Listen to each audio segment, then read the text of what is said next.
Asher and Pipeman on W4CY Radio.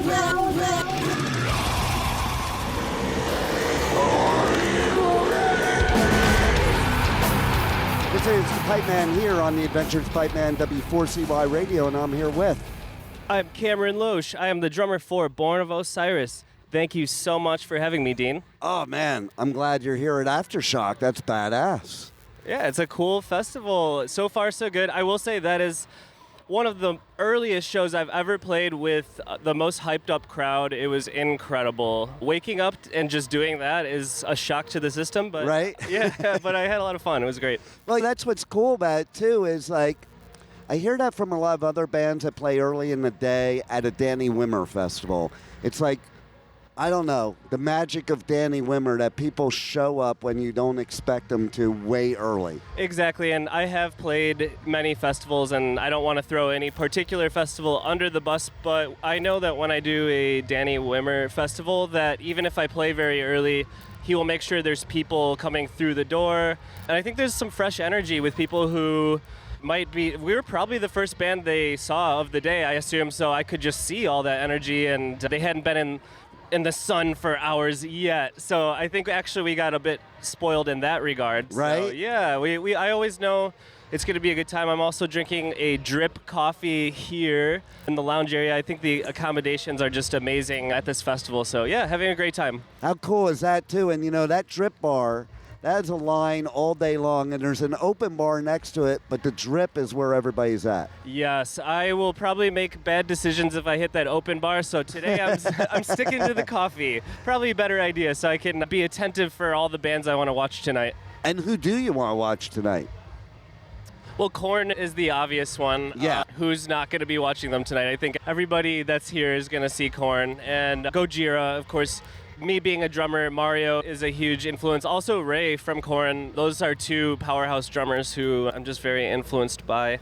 Slaughter to Prevail is playing as well. 7 Hours After Violet. I just had to walk away from their set, but I was able to catch bummer, a little bit. right? Because they're so good. Oh, they're great. Yeah. So, yeah, there's a lot more. I'll have to look at who else is on the list. Okay, I have a trivia question for you because I've interviewed 7 Hours After Violet, like, I don't know, 3 or 4 times in the past several months.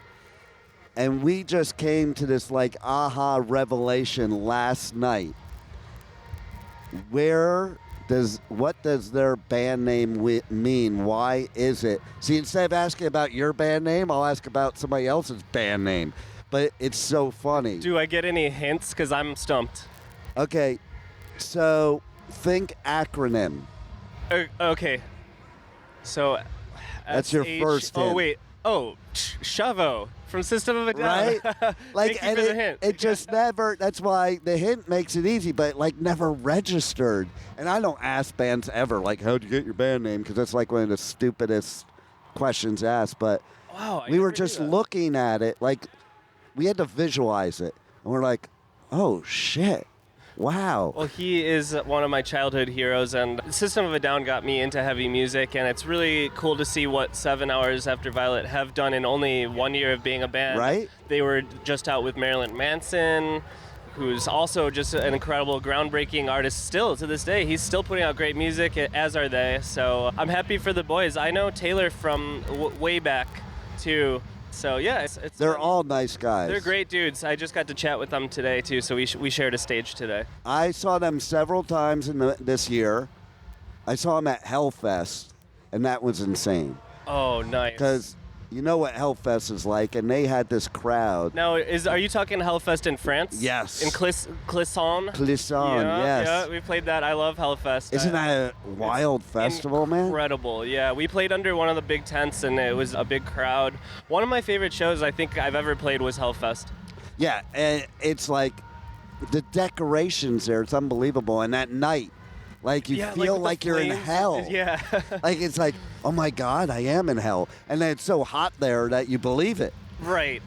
And I like how they have the catering up in the balcony where you can also watch the bands on the main stage while you're, like, eating and having drinks or whatever. You're just chilling up there watching bands. It's set up really, really cool. So that's one of my favorite things about France, actually, is that festival. Yeah, and did you ever notice that there's like hidden stages like on top of like merch buildings and stuff? I actually didn't notice that. Yeah, it's wild. The next time we play that, I'll have to look for that. There you go.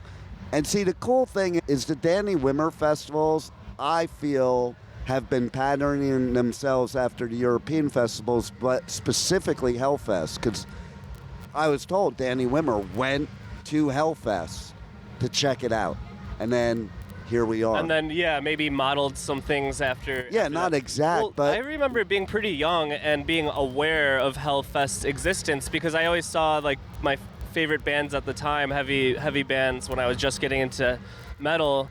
So Hellfest seems like it's been around for some time. Yeah, it has. It started off though as some little thing, and they just grew it into this mammoth.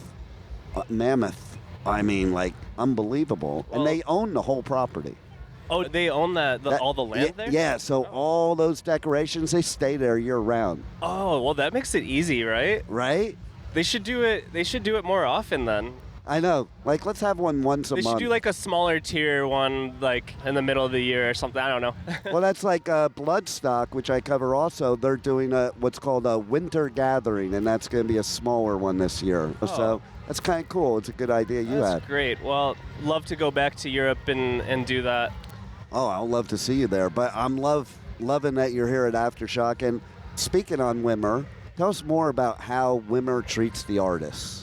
So Danny Wimmer, when you show up, even before you even get there, he's very attentive with detail. He pays a lot of attention with detail, where we have a PDF that's just pages of like, here's the map, here's what's served for dinner, this is if you're vegan, there's this and that. I mean, just his attention to detail is crazy. So even before you get to the festival, you kind of feel like you're in good hands because you just have all this information as an artist, where there's other festivals I'll go to and like, excuse my French, but sometimes it's a shit show. You know what I'm saying? No doubt.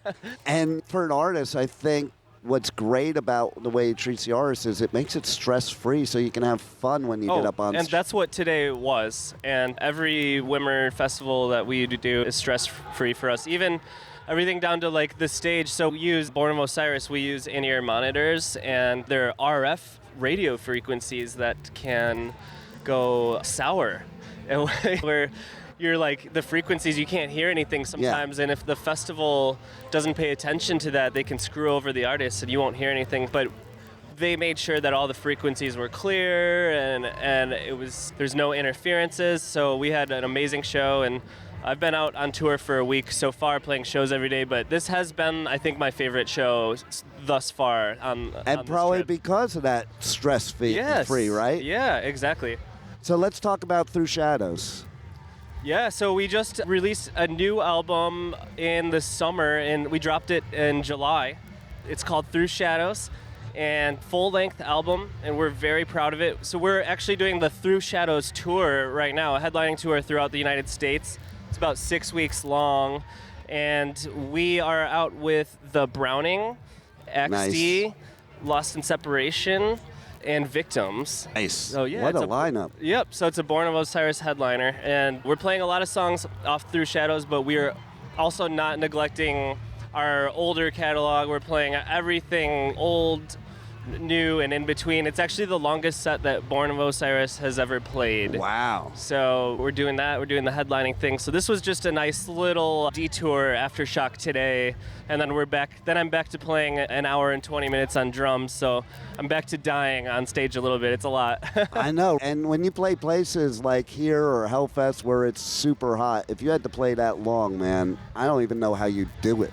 Yeah, sometimes you just gotta pray to the drumming gods that you don't pass out or puke, or all of the above has happened to me on stage. I've thrown up on my snare drum, and every time I hit the snare drum, there's puke flying. Now, mind you, I was probably metal. It was pretty metal, yeah. This is when I was maybe 18 or 19 years old. I think I wasn't conditioned for what I do. It was a bit of a shock at the time, but it's one of those things when I've been drumming now in this band for such a long time that those things don't happen anymore. Also, I'm careful what I eat before I play. Well, you know now, and you've learned. Like, who was it? Was it at Hellfest, I forget, some European festival where the drummer, forget which band, that he had to get taken off stage because he had heat stroke in the middle of the set. Oh my God. Well, that does not surprise me, especially in France as far as European shows go. For some reason, France always seems like the hottest place. I don't know. No doubt. We went there during a heat wave last year. Yeah, and I did it the year after COVID, and it was 104 degrees. Like, so it made last year look cool. Yeah. You know, and I couldn't even do interviews in the press tent. I was like outside by the little pool area in the VIP, and that's where I was doing it. And if the sun is beating down on you when you're drumming and it's just in your face, yeah, what can you do about that? I know, right? There's nothing, and I think you exert as a drummer more energy than most any musician. It is true, especially in this genre, in metal. Yeah. For sure. So, yeah, you have to be conditioned and just ready to play. This is the longest set we've ever played, so I definitely prepared before this. And, yeah, it's been nice. Just get ready to run a marathon nearly every night. There you go. And I love talking about this stuff because people don't think of those things. They think, oh, they're having the dream life. They're just sitting up there, like, comfortable and doing their thing. And part of that's true, but then there's the other part of it. Yeah, and the logistics, too, where people see you for this hour on stage, and there's a lot of stuff they don't consider where, like, oh, maybe they weren't able to take a shower today, or, like, maybe they weren't able to find a healthy meal, or, like, slept on a couch that had someone's dog peed on. Like, Totally. yeah. There are so many things you can mention. A lot of factors that people don't take into consideration, but bottom line, I'm just happy to be here, and I'm grateful to be playing music for people that care. Like, it's just really cool to see people across the world that know my band's songs, or if they say, oh, like, I play drums too, you inspired me on my drum journey and all that stuff. Just, it makes, like, the crappy parts of the day all worth it to right? know, like, I feel like I'm making a difference, and it's just really cool. There's nothing else I'd rather be doing, honestly. I love it. And does it trip you out, too, when people come up to you and you're like, oh, I play drums because of you, or any of those things like that? Because I was there, you know, I was a kid, and yeah, I would look at, like, Between the Buried and Me, bands like that, and I would look at those drums, and, like, Blake is one of my favorite drummers too, or Mario from Gojira. Right. You know? I mean, I would look at just amazing drummers, look up to them, and if I do run into Mario today, I think I would probably be really annoying, hopefully not come on too strong, but be like, I love you, I love you, I love you. Yeah, he's my idol, man. He's so good. I can't wait to watch him play tonight. And you know what? You just showed a key that I think listeners need to know is musicians are fans first. Absolutely. And it's like, especially in this genre, like, you're not playing metal music because you don't like metal music. Nobody does that. Right. You right. know? Yeah, I'm here for the passion. No doubt. And it is passion, and we can tell in your music because your new music is badass, for sure. Well, I really appreciate that. And I'll let the listeners in on a little secret. We're already working on the next album. Whoa. So, yeah, we're busy when we're home. We're putting in the work, and it's turning out really awesome, very exciting, and it'll be some unpredictable twists and turns, and just bottom line, like, it'll make you bang your head. I love it. Yeah, we can't wait. Who's on your tattoo? This one, so Yeah. I have on my right arm, I have Linda Hamilton playing Sarah Connor in a scene from Terminator 2 Judgment Day. Yep. That's my favorite movie. It's badass. Yeah. I like, you know, the first one's awesome too. I think the first one doesn't get enough credit, but Terminator 2 Judgment Day changed my life when I was a kid, and James Cameron is just amazing director too, so. And Arnold Schwarzenegger, I mean, what a badass, you know? I know, right? And he has some story that of becoming that because, like, he was a nobody that just, you know, persisted just like a musician would. Yeah, just a boy struggling in Austria, growing up in Austria, and he really made a name and a path for himself, so human. But groundbreaking movie. There you go. Well, you guys are groundbreaking too, and I look forward to seeing a lot more of you. Thank you so much. Thank you for being on the Adventures of Pipe Man. Hey, thanks for having me. Thank you for listening to the Adventures of Pipeman on W4CY Radio.